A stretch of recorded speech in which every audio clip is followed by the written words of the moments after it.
Shalom, kali ini kita akan membahas tentang hamba Tuhan dan perkataannya. Namun sebelum itu, izinkan saya untuk memperkenalkan anggota kelompok saya.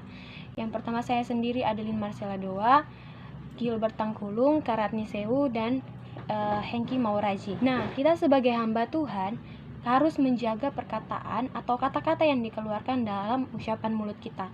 Nah, mengapa penting kita harus menjaga perkataan kita? Yang pertama adalah setiap perkataan atau kata-kata yang kita keluarkan dari mulut kita akan dipertanggungjawabkan di hari penghakiman nanti, seperti yang tertulis dalam Matius 12 ayat 36 dan 37. Nah, jadi apa yang dikeluarkan dari mulut kita di hari penghakiman nanti akan dipertanggungjawabkan.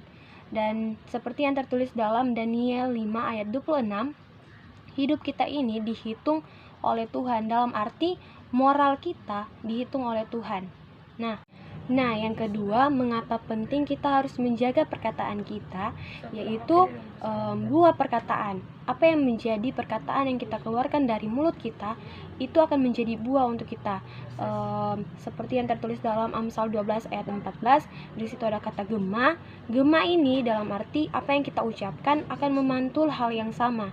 Jadi, ketika kita mengeluarkan kata-kata, apa yang kita keluarkan dari ucapan bibir kita, itu akan menjadi tabungan buat kita. Nah, ketika kita menaburkan yang baik dari perkataan kita, kita akan menuai juga hal yang baik. Kita masuk pada poin berikutnya, yaitu words have power.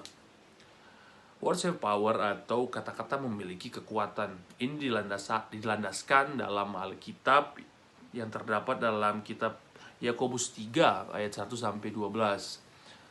Yang pertama, kenapa kata-kata memiliki kekuatan, yaitu kata-kata mempunyai efek mengekang. Dengan kata-kata kadang kita bisa mengekang seseorang. Contohnya ketika orang tua menyuruh anaknya jangan melakukan hal ini atau hal itu, anaknya secara tidak langsung pasti kebanyakan mengikuti apa yang dikatakan orang tua.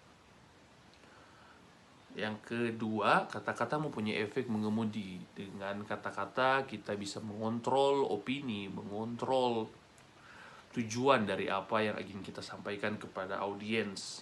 Yang ketiga, kata-kata mempunyai efek membakar. Kita lihat bagaimana para motivator, baik itu yang di Alkitab maupun di dalam Alkitab, yang hanya dengan kata-kata mampu membakar semangat audiens umum. Hanya dengan kata-kata mereka mampu membuat revolusi. Dan hanya dengan kata-kata mereka bisa membuat orang yang lemah menjadi berapi-api. Poin terakhir yaitu kata-kata mempunyai efek kekuatan penyejuk. Dengan kata-kata kita bisa menyejukkan hati-hati orang yang panas. Dengan kata-kata kita bisa memberkati orang dengan perkataan kita. Dengan kata-kata juga kita bisa membuat orang sukacita dan bisa membangun iman mereka. Alasan keempat, mengapa sebagai hamba Tuhan perlu menjaga dan mengembangkan perkataan? Karena perkataan adalah identitas diri kita.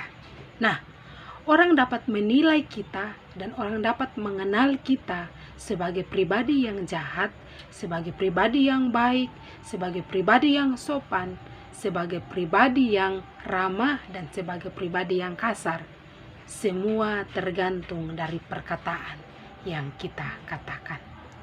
Karena yang menentukan siapa kita dan bagaimana citra diri kita itu semua ditentukan oleh perkataan kita. Jadi, apa yang kita katakan itu sangatlah menentukan identitas diri kita. Nah, adapun 5 unsur yang perlu kita perhatikan dan kita jaga, terus kita kembangkan dalam perkataan kita, yaitu yang pertama adalah isi perkataan kita. Dalam Amsal 12 ayat 25, dari ayat itu, maka kita akan belajar bahwa setiap perkataan yang kita katakan itu haruslah perkataan yang berbobot atau perkataan yang berisi, dan perkataan itu haruslah tidak sembrono atau tidak sembarangan, tapi perkataan yang berbobot. Unsur yang kedua adalah cara kita berkata-kata. Nah, ada kalanya perkataan kita itu bagus, perkataan kita itu baik, tetapi cara kita menyampaikannya itu tidak benar dan salah, sehingga cara kita berkata-kata itu bisa jadi salah karena cara menyampaikan kita itu tidaklah benar atau tidak tepat. Kita bisa lihat dalam ayat Alkitab dalam Amsal pasal 15 ayat 1. Dari situ kita akan tahu bahwa cara kita berkata-kata kita itu kalau baik, kalau benar, itu akan sangatlah. Poin yang ketiga, waktu perkataan. Bagaimana kita menjaga waktu kita berbicara dengan teman atau dengan senior kita, ya, sehingga kita tetap menjaga nama baik kita sendiri. Ibarat kata, kalau pada musim buah pasti ada musim-musimnya, begitu juga diri kita. Kita harus menggunakan kata itu pada waktu yang tepat agar tidak ada permusuhan atau kesalahpahaman antara satu dengan yang lain. Unsur yang keempat adalah kemurnian hati, atau ketulusan hati, dan motif yang benar dalam perkataan yang kita katakan. Nah, ada kebanyakan orang isi perkataannya itu sudah bagus, cara berkata-katanya sudah baik, waktu penyampaian dan momentumnya itu sangat tepat, tetapi punya motivasi yang salah, punya motivasi yang jahat, dan tidak ada kemurnian dalam hatinya, tidak ada ketulusan dalam hatinya ketika menyampaikan perkataan, sehingga itu bisa saja menjadi sesuatu hal yang jahat karena tidak ada kemurnian hati dan tidak ada ketulusan hati dan tidak ada motivasi yang benar dari perkataan yang dia katakan. Nah, unsur yang kelima adalah supranatural atau urapan atau kuasa dari setiap perkataan yang dikatakan. Nah, perkataan sebagai seorang hamba Tuhan harus penuh urapan dan perkataan harus dibawa wibawa sorga dan harus ada wibawa ilahi, sehingga setiap perkataan yang dikatakan itu penuh dengan kuasa. Nah, apa perbedaan antara perkataan Yesus dan perkataan ahli Taurat? Kita dapat melihat bahwa perkataan ahli Taurat itu kebanyakan itu hanya penuh dengan hikmat, tetapi kehilangan urapan dalam perkataannya atau kehilangan wibawa ilahi, sehingga perkataannya itu tidak bermanfaat. Tetapi perkataan Yesus itu penuh dengan kuasa, itu penuh dengan urapan, karena dibawa wibawa surgawi, wibawa ilahi, sehingga perkataan yang Yesus katakan penuh dengan urapan dan penuh dengan kuasa. Nah, dari perkataan yang penuh dengan kuasa ini ada 3 hal yang harus kita katakan dalam perkataan yang penuh dengan urapan ini, yaitu yang pertama, perkataan harus kudus. Jaga setiap mulut kita agar tidak mengatakan hal-hal yang tidak kudus. Artinya jauhkan setiap perkataan yang kita ucapkan dari perkataan yang kotor, sehingga perkataan kita tetap pada perkataan yang kudus.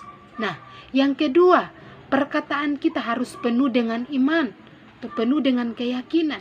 Ketika perkataan kita itu sudah kudus, maka perkataan kita harus penuh dengan iman atau penuh dengan keyakinan, maka itu akan mengandung perkataan yang penuh dengan kuasa atau urapan Allah. Yang ketiga, harus kalimatkan perkataan firman. Dari ketiga hal ini, yaitu perkataan harus tetap kudus, dan perkataan harus penuh dengan iman atau keyakinan, dan harus kalimatkan perkataan firman.